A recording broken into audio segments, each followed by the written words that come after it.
Hoy es un día muy especial, ¿no? Porque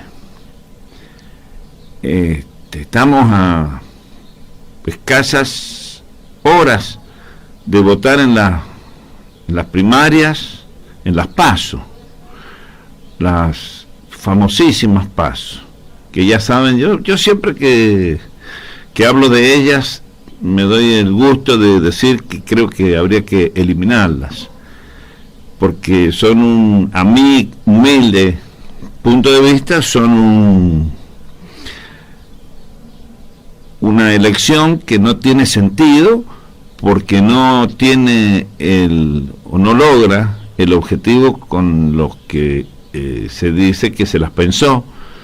Las PASO son internas partidarias, no es una elección verdadera, por decirlo así, en términos de efectos de que las personas que aparecen como las ganadoras son las que después van a ocupar los cargos para los que son precandidatos. Entonces estamos hablando de una ley que estableció un modo de dirimir las internas partidarias en un solo acto electoral, el mismo día, donde vota obligatoriamente toda la ciudadanía. Ese voto obligatorio está dirigido a quien cualquiera quiera hacerlo, es decir, se puede participar en la interna de todos los partidos o alianzas que se presentan a esa elección, que puede tener uno o más candidatos en cada una de las fuerzas políticas o frentes políticos que se presenten, y de todas maneras también funciona como un habilitador para la participación en la elección verdadera. Ya para mí esto de tener que hablar de elección verdadera ya está mostrando una especie de dificultad para poder entender de qué se trata. En realidad, estas elecciones o este sistema desnuda, a mi criterio, esto sí es una opinión absolutamente personal, digo porque la ley es la ley. Si nosotros tenemos que hablar de la ley, tenemos que decir que es una ley perfectamente legítima, porque fue votada y tiene todos los requisitos que la hacen una ley totalmente constitucional. Yo la critico como método o como forma de dirimir las internas de los partidos o de seleccionar. En primer lugar, decía entonces que es una ley perfectamente legítima, perfectamente constitucional, porque ha sido aprobada por el Parlamento con todos los requisitos necesarios para ello. ¿En qué consiste esa ley? Originariamente está pensada para que garantizar la participación, la verificación y control de las internas partidarias. Es decir, ahí viene mi primera crítica, es decir, esta ley se hizo para... Esta es una de las tantas leyes nacidas en las opiniones mediáticas, lo que muestra una vez más el poder de influencia de aquellos que por los medios de difusión se arrogan la representación del pueblo, de las mayorías de las personas que tienen nacionalidad argentina. Un poco yo les voy a contar, esto es historia, estos son hechos que lo pueden verificar cualquiera de ustedes, o probablemente muchos lo recuerden. Cuando se creó la primera ley de los partidos políticos a la salida de la dictadura, que fue la época de de Alfonsín, Luder, o sea, los primeros momentos de la multipartidaria, cuando se volvió, o en el tránsito de la vuelta a la democracia, después de la derrota de Malvinas, se hicieron normas Entre ellas se hizo la ley de los partidos políticos, que en la parte que nos interesa decía que cada partido político llevaba adelante sus elecciones internas. El modo de llevar adelante las elecciones internas de los partidos políticos era muy simple. El partido convocaba a las internas partidarias, se presentaban las listas que el partido quisiera o no que quisiera, cualquiera podía armar su lista. Es decir, dentro de las personas afiliadas a un partido político, con una junta electoral propia de los partidos políticos, se formaban listas, 1, 2, 3, muchas, pocas, no importa, pero libremente los afiliados al partido político determinado se presentaban en las internas que se convocaban al efecto de elegir los candidatos.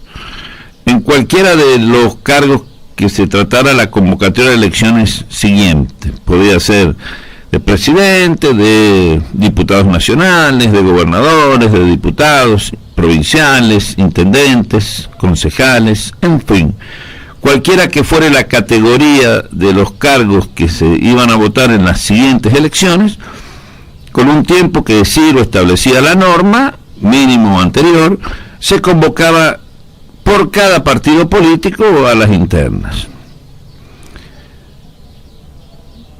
El proceso de crítica al modo de funcionamiento de los partidos políticos comenzó, insisto, desde los medios de difusión, pero también a la vez en eso hay responsabilidad, no solamente porque por esa época no había periodistas al menos tan visiblemente militantes como se los ve en el presente. En aquellos años eran periodistas de élite, eran pocos, y generalmente no había más que 1 o 2 en cada provincia, y la Nación, cuando hablo de la Nación no me refiero al diario Nación, sino me refiero al país entero, tenía un grupo de tipos que se arrogaban prácticamente la voz de los ciudadanos, de la gente. En general, ese sector no habla del pueblo, habla de la gente, los ciudadanos, los vecinos. Siempre, no sé por qué razón, yo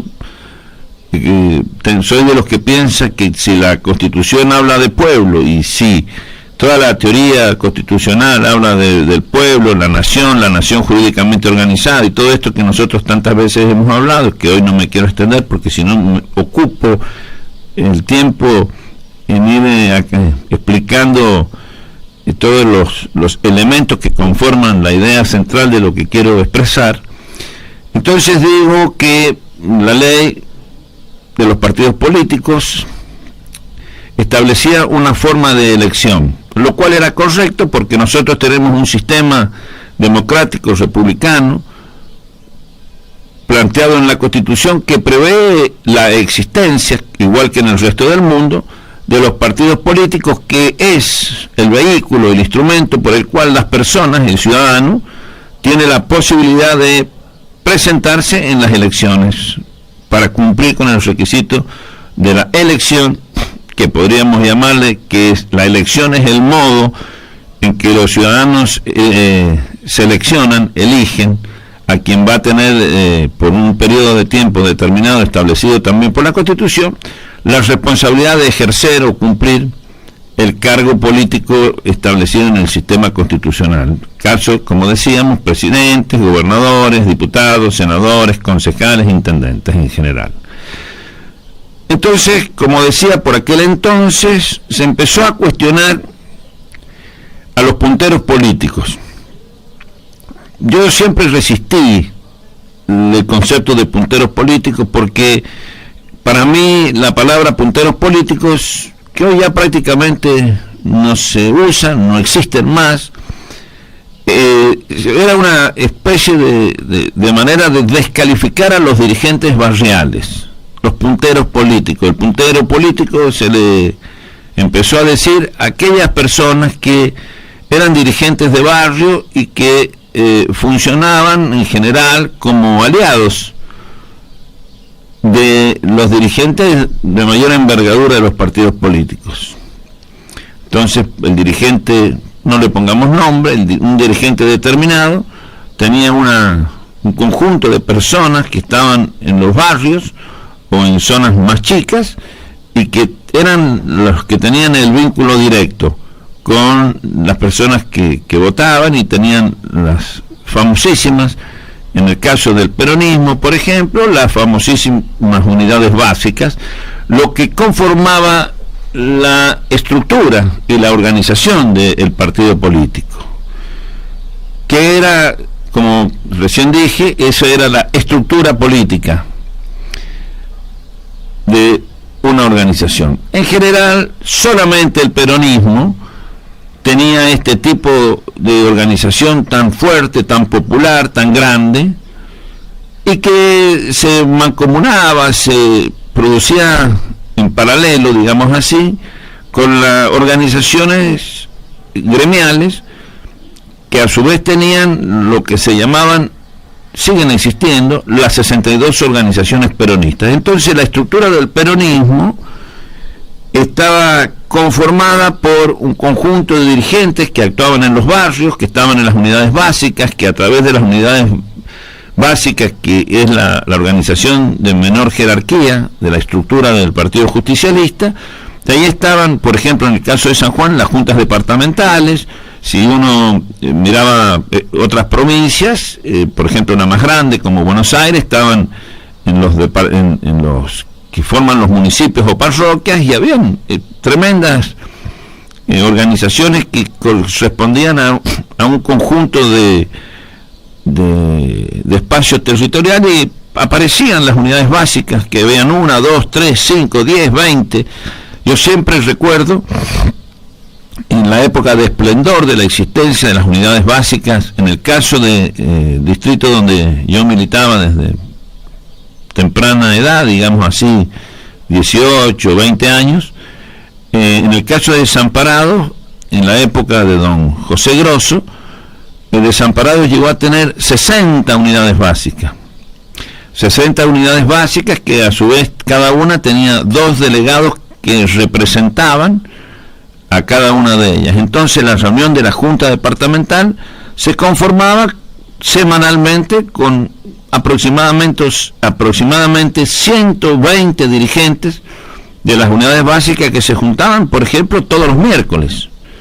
Y allí se discutía, se conversaba a nivel barrial y a nivel de junta departamental cuestiones políticas, y se organizaban reuniones políticas, se organizaban charlas, se organizaban capacitaciones, estaba la escuela peronista de conducción política que daba charlas. Era un clásico, en el caso especial de Desamparados, la presencia de don Armando González y de doña Nelly Mosqueni de González, que habían sido de la Escuela Superior Peronista, que habían estudiado y se habían formado como docentes del peronismo, internamente hablando de la organización política, con el propio Perón, Eva Perón y toda la gente de la primera hora del peronismo. Entonces, en realidad, otros partidos políticos tenían una organización un poquito más desorganizada, digámoslo así, valga la contradicción. O sea, su organización era más de personas sueltas de tipo comité, tradicional de los partidos políticos históricos, salvo del peronismo, que el peronismo lo tenía estructurado como un sistema que siempre se le llamó el movimiento peronista, movimiento que es la gran diferencia que existía entre el peronismo y las otras organizaciones políticas partidarias. El peronismo tenía el partido, pero más bien tenía fundamentalmente el funcionamiento del movimiento justicialista. El movimiento justicialista se integraba por todos los dirigentes que actuaban no solamente en las unidades básicas, sino en otros estamentos de la organización social de la República Argentina, pero que al ser dirigentes peronistas, a su vez participaban en la organización del Partido Justicialista, que se vertebraba, se instrumentaba generalmente y solamente en los momentos electorales. Por eso el general Perón decía que el Partido Justicialista es, o era, y es, y digo yo, es y será la herramienta electoral del movimiento justicialista. Es decir, el movimiento peronista, cuando llegaba la época de las elecciones, se armaban las listas que generalmente estaban conformadas por aquellos dirigentes peronistas, personas peronistas que actuaban en distintas organizaciones del movimiento y que por su prestigio social, por su capacidad en cada una de las organizaciones en que participara, el partido les reconocía tal cualidad, más aquellas que tenían que ver con la organización interna del Partido Justicialista, que eran en los departamentos. Y generalmente en el peronismo, que estaba dividido en las famosísimas 3 ramas: rama política, que podríamos decir que era la organización de los varones; la rama gremial, que tenía hombres y mujeres. Tenemos el gran ejemplo de la compañera Mosqueni, que fue una mujer sindicalista, y muchas otras, pero que en el momento del presente hay que reconocer que tenía mayoría de varones; la rama política, que eran los hombres, pero teníamos a su vez la rama femenina. Entonces, ¿qué es lo que significaba esto? Que en general en el peronismo, ya desde siempre, como estamos refiriéndonos a la época de la democracia, desde el 83 para adelante, el peronismo tenía la rama femenina, la rama política y la organización, la parte sindical, que estaba en las 62 organizaciones peronistas. Y las listas se conformaban con representación de las 3 ramas, y por ahí pasaba algún joven en esa época. Esto hacía entonces que las internas fueran verdaderamente participativas y libres.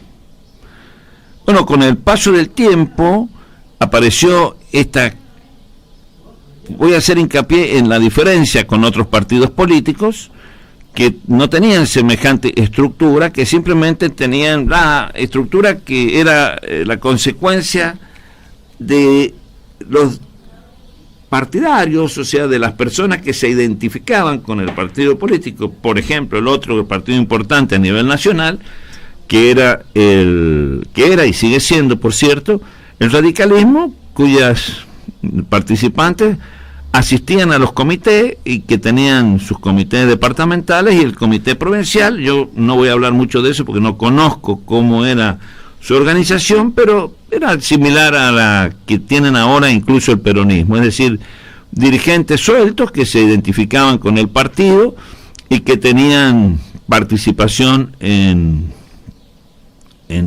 porque voluntariamente se acercaban, y eran como personas individuales que participaban en el partido político, radicalismo digo en este caso, pero no tenían este tipo de estructuración tan estricta, por decirlo de alguna manera, como tenía el peronismo. Después, en el caso de San Juan, estaba el partido bloquista o el abelinismo, que tenían una organización interesante, especialmente el bloquismo, porque el bloquismo tenía, además de mucha antigüedad, una férrea organización departamental con los famosos, ellos no tenían tanto como el peronismo unidades básicas, ni esa célula tan barrial, pero sí tenían las estructuras departamentales que eran fuertes. Allí asistían en los departamentos las personas que de ese departamento simpatizaban con el bloquismo en aquel tiempo, y eran militantes también sociales en general. Luego el bloquismo fue así desde siempre, por supuesto con la experiencia política de don Leopoldo Bravo, que entendía y aprendió en el transcurso de su vida, por su manera de desarrollarse políticamente, y estructuró una fuerza política muy importante, y eran históricas las reuniones famosas de cuando don Leopoldo citaba a todos los delegados, que era cuando se arrimaban las elecciones, y eran verdaderos hitos, porque recordemos que por aquella época el bloquismo, tanto en distintos momentos de la historia local se alzaba con los gobiernos provinciales, y recordemos que por aquella época don Leopoldo fue elegido gobernador en 3 oportunidades, pero que condujo la provincia de San Juan durante muchísimos años consecutivos. En esto estoy tratando de ser lo más objetivo posible, contando un poco la historia. Y apareció una corriente que empezó a criticar esto de los dirigentes barriales y punteros, y los criticaron, y eso fue sirviendo para que se fuera generando una pérdida de la participación y del poder de las bases, y que se fuese produciendo una concentración del manejo de los partidos por parte, podemos decir, de los dirigentes más reconocidos. Y así fue que con el transcurso de los años se fue produciendo una disgregación muy importante de esa estructura, pero que básicamente fue un cambio de la política que en este momento es absolutamente distinto. Y yo digo que todo esa organización política fue muy condicionada, digamos así, por la participación mediática, en esa época no tanto de los periodistas, sino por quienes aparecían como los que enfrentaban a esos dirigentes que representaban ese tipo de organización militante, y que desde los medios de difusión se criticaba sistemáticamente a toda esa gente, se la descalificaba, y fue naciendo durante los años 80 a la época del 90 y en adelante una gran crítica al puntero político, que yo insisto, eran dirigentes de barrio, eran personas, en general eran personas de familia, eran muchísimas mujeres, eran las familias enteras que hacían reuniones en sus casas, y eso se fue descalificando, como digo, por otros dirigentes desde los medios de difusión, hasta el punto tal que fueron quedando inactivos esos dirigentes, y fue los dirigentes de más alta posibilidades en general económica que podían salir por los medios de difusión, o alguno que con una gran historia militante podía llegar a sostenerse. O también eran fuertes las organizaciones de jóvenes, un poderío que se los daba el disponer de tiempo, el disponer de mucho tiempo, no tener todavía responsabilidades familiares, que esas son, esos dirigentes, yo digo que son los grandes omitidos a posterioridad de la época presente, y yo lo digo esto porque son las personas que tienen hoy un promedio de 60 años y tienen, digamos, de 45 más o menos, 50 a 60 años. Es la generación posterior a la primera generación después de la reorganización de la democracia. Entonces, toda esa crítica mediática, generalmente planteada por los propios dirigentes en la pelea de dirigentes, sobrevino en esto de que se pusiera de moda esta idea de que había que hacer una única elección para que todos los partidos políticos en el mismo momento organizaran sus fuerzas y sus candidatos y todo de una manera única, y en realidad fue, creo que Néstor Kirchner el que propuso esta ley, pero digamos que Néstor Kirchner lo hizo, porque esta es la verdad, como un acto inteligente para resolver un problema político que se venía. Y se generó este sistema de las PASO, que parecía interesante, pero que el uso de las mismas, ya sea a nivel nacional y provincial, ha demostrado que tiene, no es que no sean buenos, pero no sirve al tener dos instancias, porque la primera instancia se convierte en la verdadera elección y la segunda instancia se convierte en un sistema que ya no tiene sentido, porque se repite prácticamente, funciona esta primera elección como una gran encuesta real hecha en las urnas. Pero ¿cuál es la crítica que yo le hago?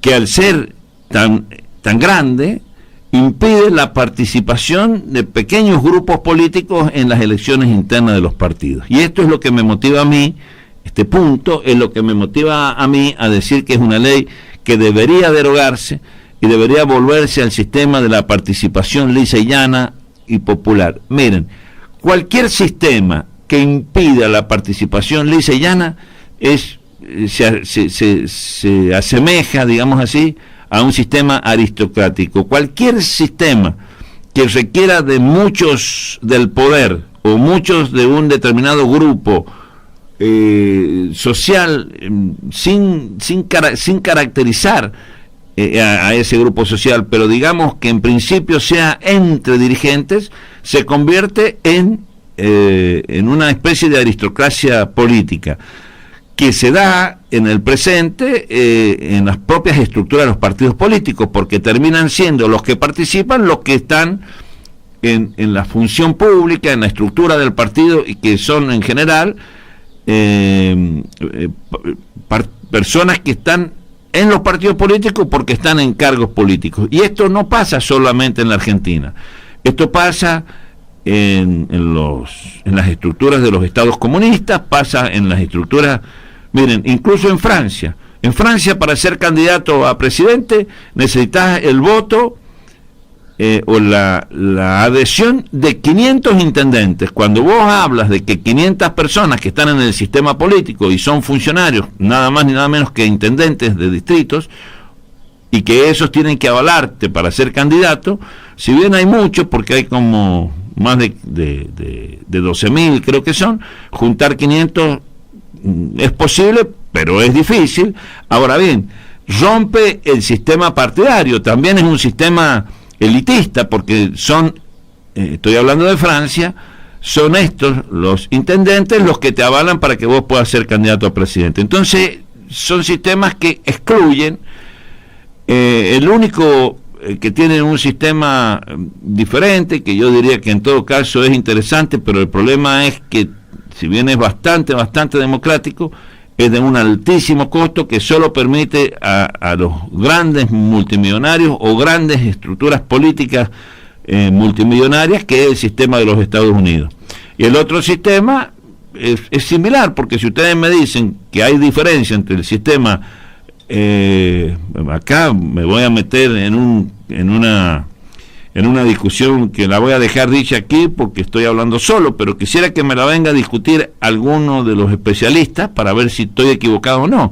Yo comparo el Partido Único de Rusia, el Partido Único de China y el sistema democrático de la República, de la Quinta República, y yo no le veo mucha diferencia, porque es la burocracia política o una aristocracia política la que finalmente es la que te decide todo.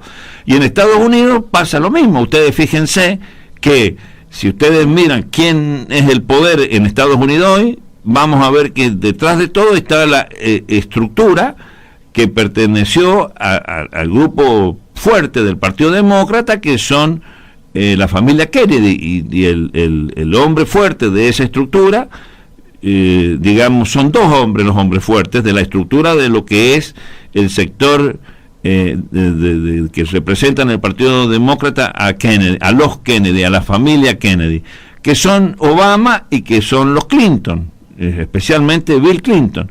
Y si ustedes ven quién es el hoy presidente de los Estados Unidos, se van a dar cuenta que internamente dentro del Partido Demócrata es una alianza entre Clinton y Obama, y tal es así la cosa que si bien en un momento tuvieron una interna entre Obama y Clinton, eran ellos dos, en realidad fue la mujer en ese momento, Hillary, pero son los Clinton y los Obama, todos dentro del Partido Demócrata y todos de una vertiente interna del Partido Demócrata.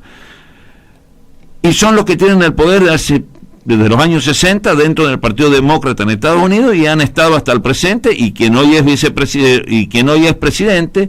Esto no es un cuestionamiento político ni al Partido Demócrata ni al presidente de los Estados Unidos. Estoy explicando cómo funcionan las estructuras de los partidos. Y digo que en Argentina hoy no tenemos prácticamente estructuras de los partidos políticos, entonces pasa lo que se ve. Es un problema de billetera gorda. Quien tiene la capacidad económica para poder afrontar la participación en las internas partidarias es el que maneja la interna y la decisión de los candidatos políticos, que generalmente pasa lo mismo que estoy diciendo en Estados Unidos, en Francia, en España, o en Rusia, o en China. Son los partidarios que están en la función pública. Si ustedes ven, todas las últimas candidaturas han surgido de los grupos que tienen el partido y que son funcionarios, o sea, son funcionarios, son los miembros del partido y son los candidatos. Pero esto pasa en todas las fuerzas políticas, radicalismo, PRO y todo lo demás.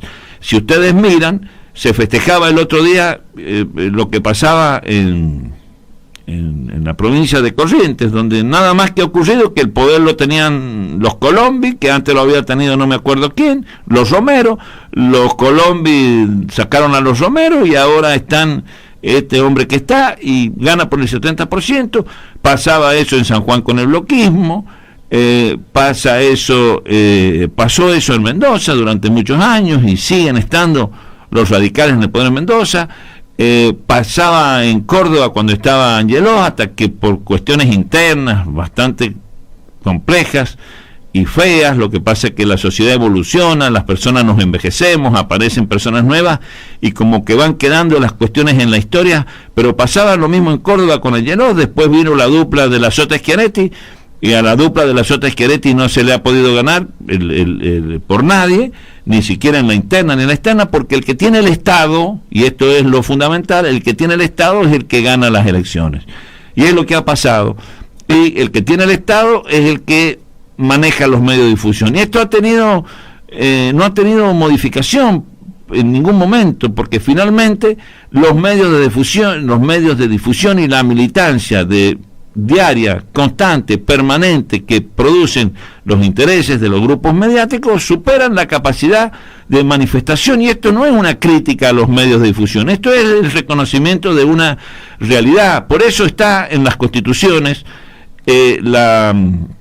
lo referido a la libertad de prensa y a la libertad de manifestarse, a la manifestar de decirse. Y si ustedes ven la historia de todos los medios grandes de difusión del mundo, desde una época, o sea, coincide con el constitucionalismo del 1700, la existencia de los medios de difusión. Y si uno mira antes, incluso en la época del 1800 y todo eso, todos los grandes hombres que tenían vocación política escribían libros o escribían diarios o tenían revistas, o sea, a través de la pluma extendían su pensamiento, y así pasó con Sarmiento, con Alberdi, con un montón de personas, y así ha pasado con todos los pensamientos políticos de las épocas. Es decir, a través de la difusión, a través de distintas formas que por supuesto han evolucionado hasta como ocurre en el presente, donde acusaban hace un tiempo a Facebook que había penetrado, y hoy lo mediático a través de el internet y la telefonía prácticamente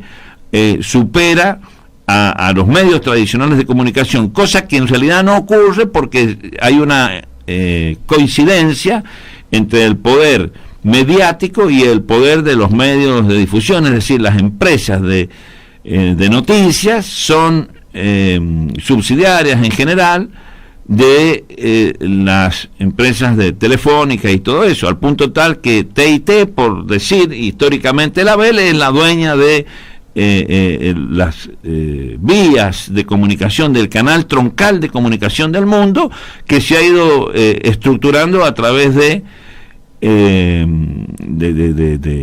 sistema comunicacional, que viene de la mano, por supuesto, de su origen, que fue Estados Unidos, después de muchos años de... Entonces AT&T es la dueña de DirecTV, pero fundamentalmente es dueña de los canales de comunicación.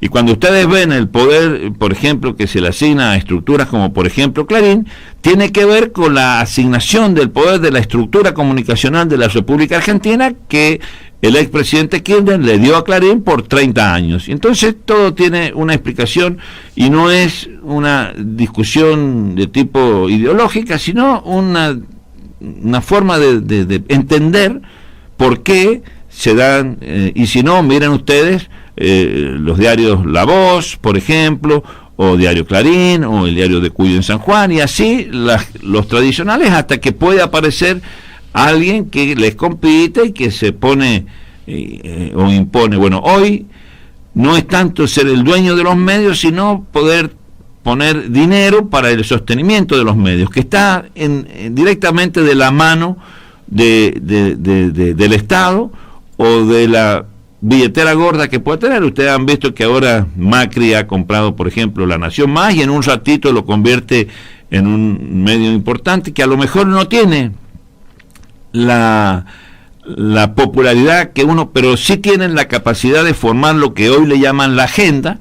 O hay tipos periodistas nacionales como por ejemplo La Nata, que se cambia de posicionamiento, y ustedes hablen mucho o poco, saben lo que dijo, porque es repetido por todos los chiquititos que no tienen grandes capacidad de producción, o sea, de producir noticias y de tener información directa. Entonces son diarios que son como elites, que generan la información, tienen las agencias de información y generan la información, que es lo que se difunden por todos los otros, que son personas que de distintas maneras buscan su forma de vida, y a lo mejor con publicidades, esto y lo otro, pero te leen el diario. Entonces la información está centralizada y es muy poquita. Bueno, entonces, al haberse impuesto el sistema de difusión y comunicación mediático como forma de que los dirigentes políticos se conviertan en personas conocidas para poder participar en las elecciones, pasa lo que está pasando. O sea, no hay ningún secreto, está todo recontraestudiado, hay miles de libros. Por algo siempre se habla de Weber como el padre de la publicidad y todas estas cosas. No hay secreto en esto. Para ser un dirigente político conocido, tenés que tener la posibilidad de difundir tu palabra y tu pensamiento de una manera muy significativa y muy importante, porque si no, no tenés posibilidades de que te voten. Y lo que viene pasando en las últimas épocas es que aquellos tipos que son puestos como candidatos por las estructuras más fuertes son los que ganan las elecciones. Luego se ha producido entonces una competencia entre los políticos tradicionales, que generalmente tenían esta capacidad de organización a través de los partidos políticos y de el acceso al poder, como competencia de aquellos que eran los dueños de los medios de difusión. Ya vino desde Alfonsín la famosa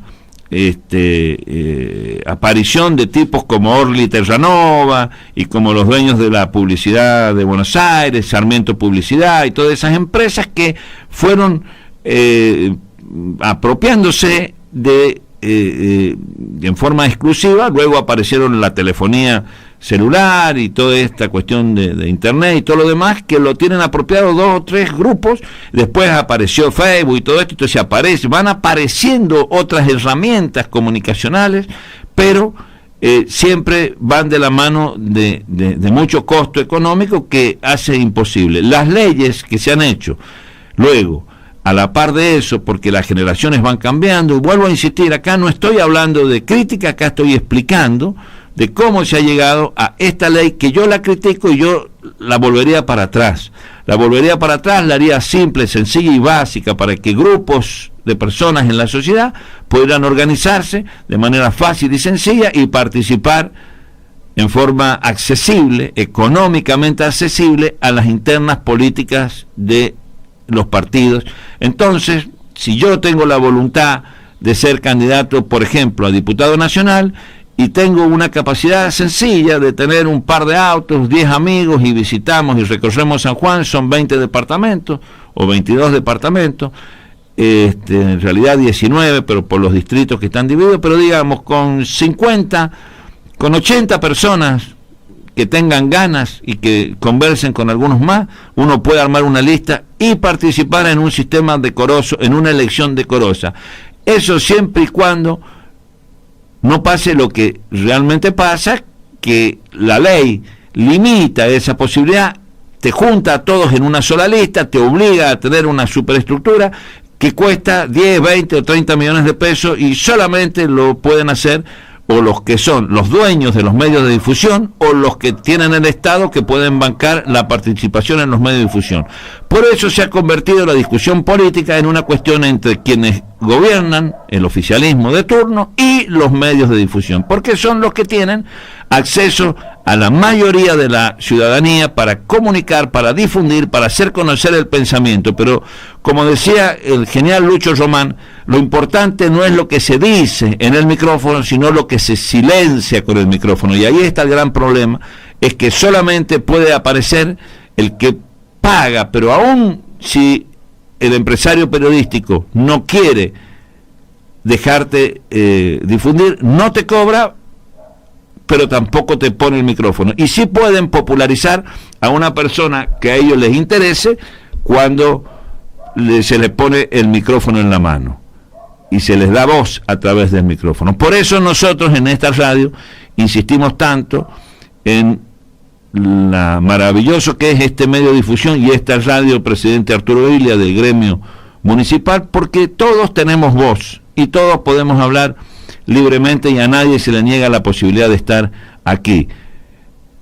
Incluso a personas que no piensan como puede pensar el sindicato, pero por supuesto que seguramente va a estar y le vamos a discutir el pensamiento para que la voz esté, como decimos siempre, todas las voces estén aquí.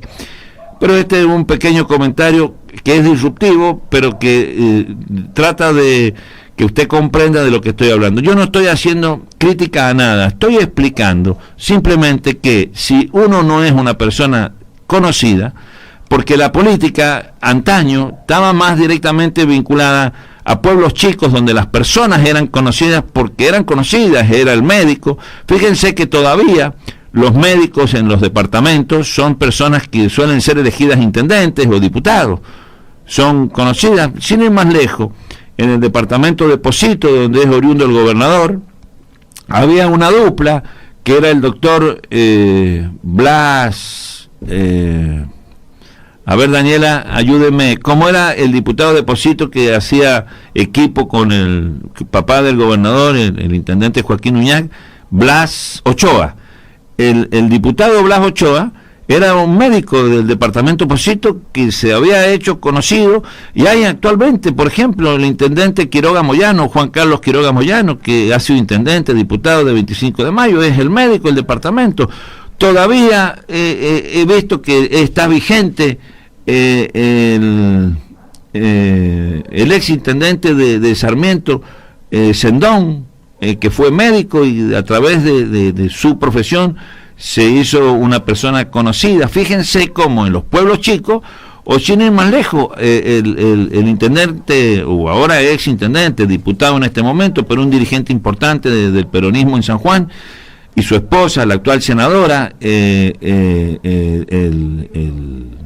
compañero Abarca, el intendente, el diputado Abarca, y uno de los principales dirigentes de lo que hoy es la estructura del justicialismo, Juan Carlos Abarca, era una persona conocida del departamento por su actividad comercial.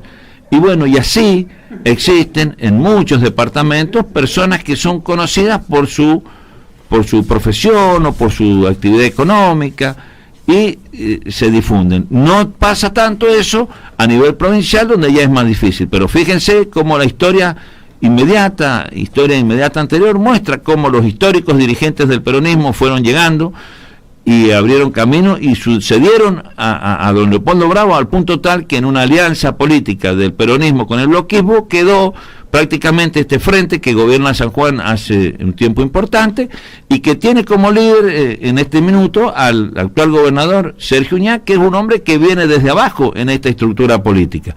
Pero ¿qué es lo que muestra? Que nadie ha podido enfrentar con éxito desde el llano a las estructuras que ya son oficialismo. No fue posible para el peronismo con el bloquismo, solamente pudo el peronismo cuando fue gobierno nacional y tuvo la posibilidad real de competir con estructura mediática y con dinero para enfrentar al bloquismo, y porque vino el ocaso pero no el ocaso del bloquismo porque sí, porque vino el ocaso del bloquismo de la mano de la edad de don Leopoldo, y así reapareció con fuerza el peronismo de la mano de Menem, y así fue sucesivamente.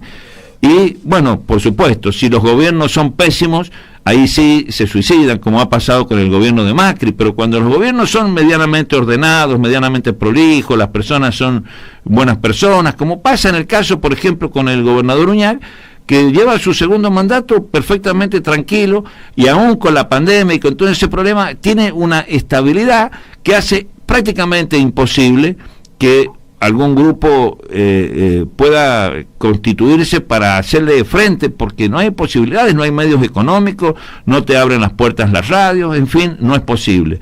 Y esto, insisto, estoy explicando una metodología. Por todas estas razones, yo personalmente digo que habría que derogar las leyes de las PASO, y lo que este domingo vamos a hacer es participar nada más ni nada menos que en estas elecciones, que para mí son elecciones que no tienen mucha relevancia, pero sí tienen relevancia. Otra vez volvemos a la cuestión mediática, porque muestran una posibilidad y muestran una publicidad como que hay un ganador y un perdedor general, como si el A le ganara al B, cuando en realidad son internas y, por ejemplo, el A no ha competido con nadie, pero genera un estado de ánimo en los participantes, en los militantes, que desconcierta y hace muy difícil revertir. Por eso yo digo, derogaría este sistema de las PASO, pondría elecciones simples y sencillas en los partidos políticos, para que se generara una producción constante y nueva de dirigentes políticos.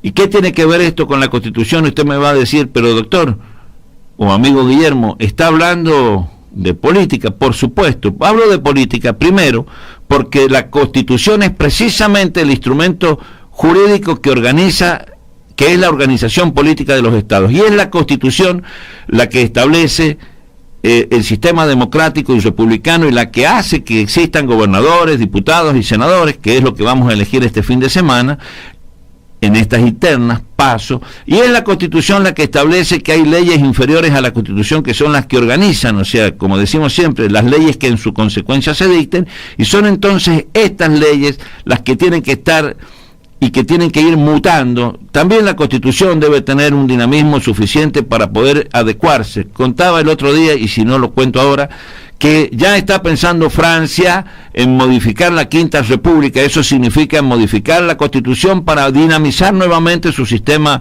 de participación popular y democrático y republicano, porque siente Francia que está perdiendo esa dinámica democrática que la ha puesto históricamente en la cumbre de los países democráticos.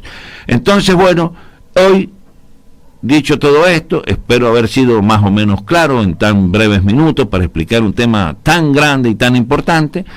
Sintetizo en que mi opinión es que debería derogarse la ley de las PASO y hacer un sistema mucho más sencillo, simple y barato para que se pueda participar en política. Pero mientras esté esta ley, por supuesto hay que respetarla, y es a lo que vamos a asistir este fin de semana, que no es nada más que a la interna de los partidos políticos, que se hacen en un solo momento.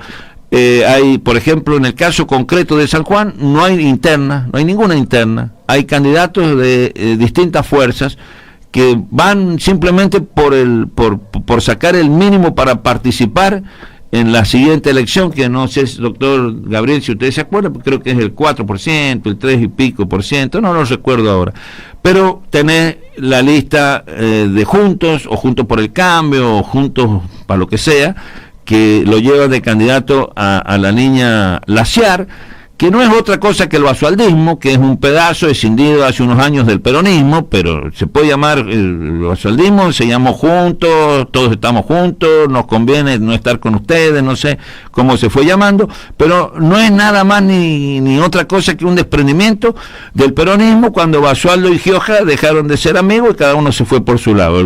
Gioja se quedó en la estructura del peronismo porque era un dirigente histórico del peronismo, Basualdo era un hombre con mucha posibilidad económica de armarse su propio partido político, y hizo su partido político, participó primero con los dirigentes peronistas de San Luis. Recuerden, en esa época Basualdo estaba con los Rodríguez Sá, y acá era como Rodríguez Sá por un lado y Duhalde, que estaba representado por Gioja, y no le daban cabida a Kirchner. Después, cuando Kirchner se junta con Duhalde, Gioja encabeza como presidente del peronismo el partido, y después, cuando termina Gioja, lo sucede Uñac, que es el actual presidente del justicialismo. Y el Basualdo, bueno, siguió por su cuenta siendo senador, y que es lo mismo que sigue siendo él el senador. Recordemos, Basualdo existe, es senador por San Juan, ¿o no es senador por San Juan Basualdo? Claro. O sea, actualmente senador ya está en la última etapa. Sí, bueno, la última etapa le quedan 3 años. Hasta el 2023 va a ser senador, y capaz que se le antoja después y se pone de vuelta, porque el partido se llama Producción y Trabajo. Él es el dueño del partido y lo pone a Orrego, lo pone a la niña esta que está ahora como candidata, pero esa niña, si no fuera por el partido Basualdo y Basualdo no la pone, no tiene manera de ser candidata.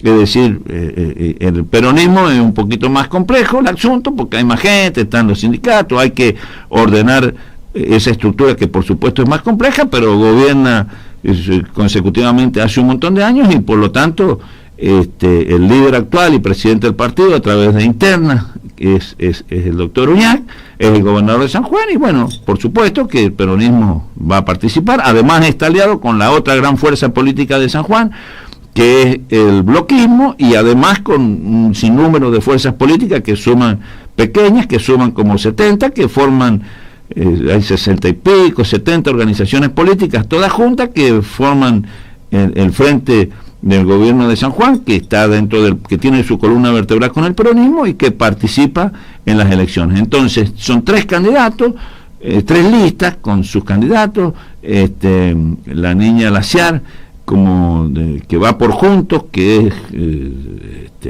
lo mismo que Producción y Trabajo, o lo que comúnmente denominamos basualdismo. Está lo que comúnmente denominamos el peronismo, que es el frente oficialista de la nación y de la provincia, que lleva su candidato principal es Gualberto Allende, y segunda la ministra de Gobierno Fabiola Ubone, y tercero Luis Rueda, el presidente del bloquismo, y después está como primera suplente Marita Benavente, que representa lo que es el kirchnerismo o el cristinismo, conforme se dice, pero de todas maneras son expresiones de los partidos que conforman el frente oficialista, que tiene a Alberto Fernández como presidente, a Cristina Fernández como vicepresidente, y su expresión importante es el reelecto 2 veces y actual gobernador de la provincia, que es el líder local del peronismo, que es Sergio Uñac. Entonces tenés Basualdo, el peronismo, junto con el bloquismo, y luego tenés ese partido nuevo, que en fin, yo no sé muy bien qué representa desde el punto de vista ideológico y de otros puntos de vista, pero bueno, que es el partido GEN. Sobre la estructura esa se ha hecho un amontonamiento de personas que yo no sé ni quiénes son, que son ese grupo que se llama Ichigualasto, que llevan sí un candidato que es un buen amigo, que es Marcelo, ¿cómo se llama, doctor?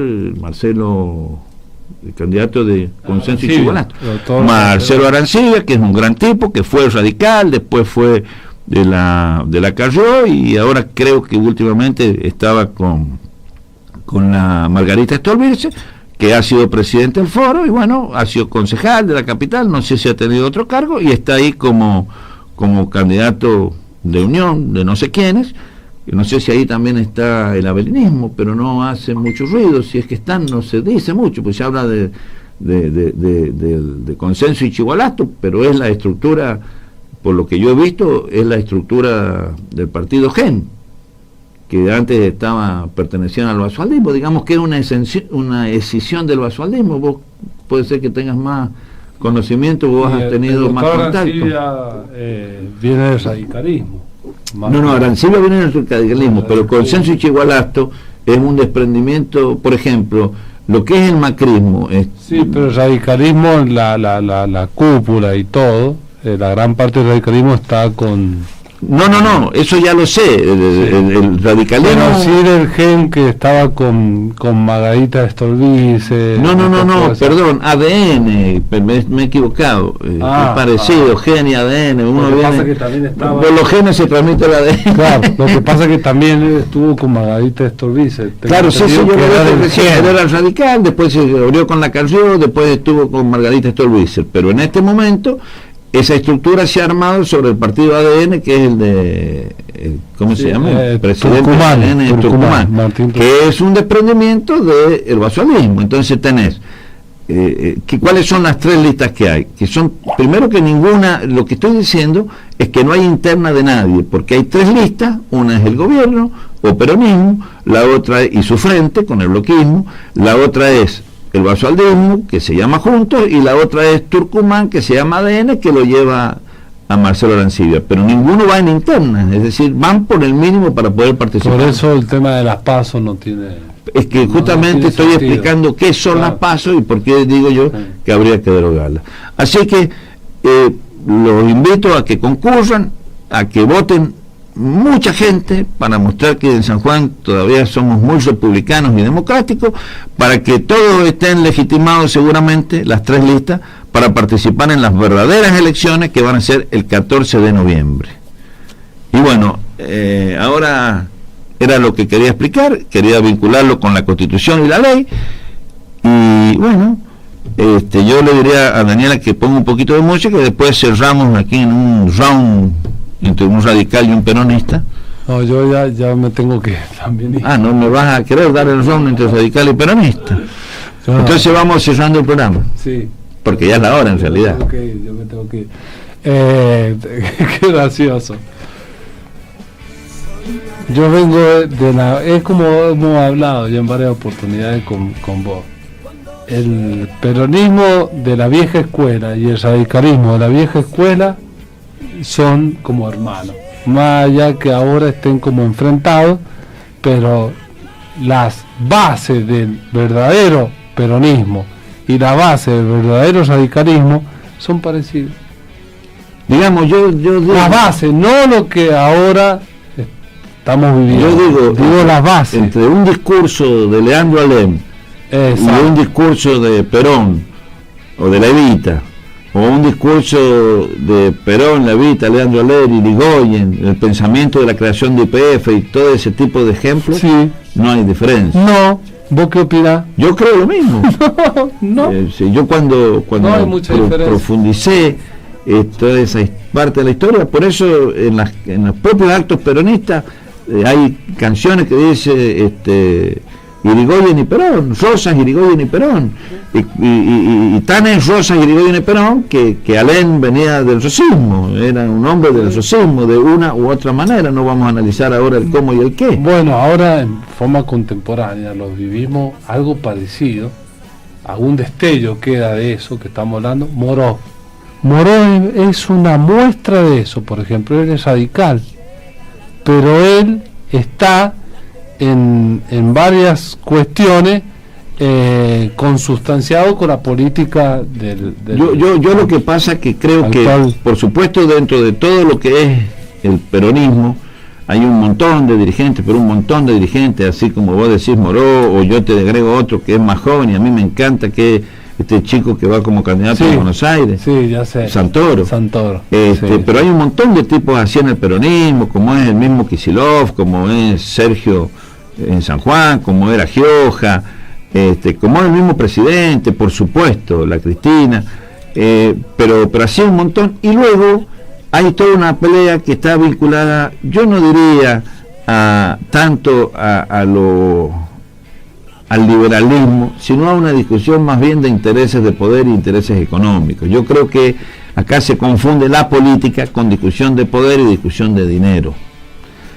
Incluso yo creo que se habla de mucho de liberalismo y de todo esto, y habría que hablar de los grupos. Yo los divido de otra manera. Para mí están los industrialistas, los productivistas, los grupos financieros, y esa es la verdadera división y que deja marginado a la mayoría de todos nosotros. Y luego están un montón de estructuras y corporaciones que se arman a la sombra de esos intereses por grupos. Entonces uno ve un montón de mamarrachos que dicen empresarios y cosas por el estilo. No son empresarios ni capitalistas, son un montón de vivos. El otro día yo conversaba con alguien importante y le decía que hay que tener cuidado, porque resulta que uno piensa en hacer algo y ahí nomás aparece un grupo corporativo de 10 bandidos para decir nosotros somos los mejores que hacemos tal o cual cosa. Y el otro día, yo, por si alguien no sabe, alguna vez fui secretario de gobierno de la provincia y yo propuse, tenía una de las cosas que le pertenecen a la función del secretario de gobierno es el tema del trabajo. Y yo me acuerdo que un gran problema que había era que las personas que tenían en ese entonces los planes sociales no podían trabajar en la cosecha, era una cosa o la otra. Y yo en esa época peleaba y trataba de convencer a propios y extraños de que había que habilitar a los que tenían planes para que pudieran trabajar en la cosecha, que fuera compatible cobrar un plan con trabajar en la cosecha, incluso que podía ser como forma de subsidio, y que a los que tenían producciones agrícolas, en el caso nuestro, de San Juan, la vitivinícola u otras. Y también proponía que las personas con planes pudieran ser trabajadores que se insertaran en el sistema laboral y que después fueran quedando en el trabajo, porque lo único que te enseña realmente a una profesión o a un trabajo es ejecutarlo. Bueno, yo ahora veo con mucha satisfacción que muchísimos años después, mira, yo tengo hasta el corazón cambiado, mira, se habrán pasado años, y ahora se ha hecho ley, y ahora recientemente el gobierno nacional ha aprobado una ley, o ha aprobado el sistema para que sea compatible tener un plan social y pertenecer o realizar, es compatible con realizar trabajos estacionales, por ejemplo, en la agricultura. Sí. Bueno, Guillermito. Suerte el domingo. Bueno, te hagamos una apuesta. ¿Cómo sale? ¿Cómo sale? El resultado acá en San Juan. Bueno, yo no puedo hacer futurología. ¿Sensaciones? Sensaciones que van a ser unas elecciones bastante complicadas. ¿Porcentajes? No sé, no me animo a dar un porcentaje, pero... Yo me animo. ¿Cuál? El gobierno de San Juan, Uñac, el peronismo, 50%. Pero perdería 4, para tu criterio, perdería 4 con respecto a las últimas elecciones. Sacó 54, tengo entendido. Sí, ahora digo yo que van a sacar 50, es mi sensación. 4 puntos menos. Sí. El segundo va a sacar 32, 31, por ahí. Y después están desaparecidos. Resultado final, 2 diputados el gobierno, que serían Allende y la ministra de gobierno, Fabiola Ubone, y por el lado del basualdismo entraría la diputada, creo que hoy es diputada provincial, y entraría como diputada nacional la doctora Laciar. En síntesis, digamos, el peronismo y el bloquismo le ganarían al basualdismo. Para hablar en criollo, en lo provinciano, ¿ah? Y yo creo que uno van a sacar el gobierno más o menos el 50 y el otro, el basualdismo, más o menos el 30%. Ese es mi pronóstico para el fin de semana. Bueno, y la verdad que son números que se pueden dar. Son las sensaciones mías. Y vos tenés experiencia. Vamos a ver. Son percepciones de los diálogos con la gente. Se repite el día lunes. O sea, como la gente lo esté escuchando. Voy a quedar, bueno. Va a decir. No es un exceso, Daniela, que nos tengan que escuchar. A quienes nos estén escuchando ahora el lunes, para decir cómo, pero no dice así el doctor Guillermo Leonardi, pasó tal cosa, o no dice lo que pasó el doctor Guillermo Leonardi. Y bueno, así que entonces que el lunes sea, la pegó o no la pegó. Claro. Bueno, muy buen fin de semana, vayan a votar, mucha suerte, no se olviden del protocolo que les explicó Daniela con el doctor Gabriel, y bueno, suerte, éxitos a todos. Suerte, que sea un día de armonía, en la cual se festeje el día cívico, amor y paz, la democracia, de sufragar, que sea un día de alegría, porque votar y ejercer el derecho cívico y democrático que es el de sufragar, es para mí algo que le hace muy bien a la democracia y al país.